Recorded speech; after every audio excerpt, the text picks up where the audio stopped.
Hai semua, pada video kali ini kita akan membahas tentang koloid. Tapi sebelum masuk ke koloid, kita bahas dulu tentang apa itu sistem dispersi. Sistem dispersi secara sederhana merupakan larutan atau campuran dua zat yang berbeda maupun zat yang sama wujudnya. Sistem dispersi ditandai dengan adanya zat yang terlarut atau fase terdispersi dan zat pelarut atau medium pendispersi. Sistem dispersi terbagi menjadi tiga, yaitu larutan, koloid, dan suspensi. Tapi, apa sih beda ketiganya?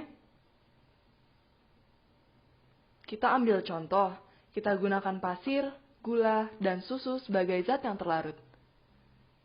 Kita masukkan ketiga-tiganya ke dalam gelas berisi air. Nah, air di sini bertugas sebagai zat pelarut.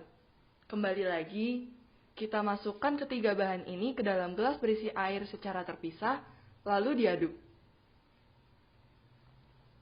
Yang pertama, larutan air pasir adalah contoh dari suspensi. Di sini kita bisa melihat jelas secara langsung perbedaan pasir dan air setelah diaduk. Kelihatan kan ada keruh-keruhnya gitu? Lama-lama setelah itu kita bisa melihat jelas batas antara fase terdispersi yaitu pasir dengan medium pendispersi yaitu air, karena terjadinya pengendapan. Suspensi terjadi jika fase terdispersi atau partikelnya memiliki ukuran di atas 100 nanometer. Yang kedua adalah larutan air gula. Kebalikan dari larutan air pasir, larutan air gula adalah contoh dari dispersi halus atau larutan. Fase terdispersi atau partikel larutan memiliki diameter berukuran di bawah 1 nanometer. Kecil banget kan? Larutan ini tidak bisa dipisahkan karena tidak terjadi pengendapan. Lalu yang terakhir ada susu. Larutan air susu termasuk ke dalam kelompok yang menjadi topik utama yang akan kita ulas, yaitu koloid. Nah, dispersi koloid bila dilihat secara makroskopis akan terlihat homogen. Namun, bila dilihat secara mikroskopis akan terlihat bahwa partikel-partikelnya terpisah atau heterogen. Diameter ukuran fase terdispersi pada koloid ada di antara 1 sampai 100 nanometer.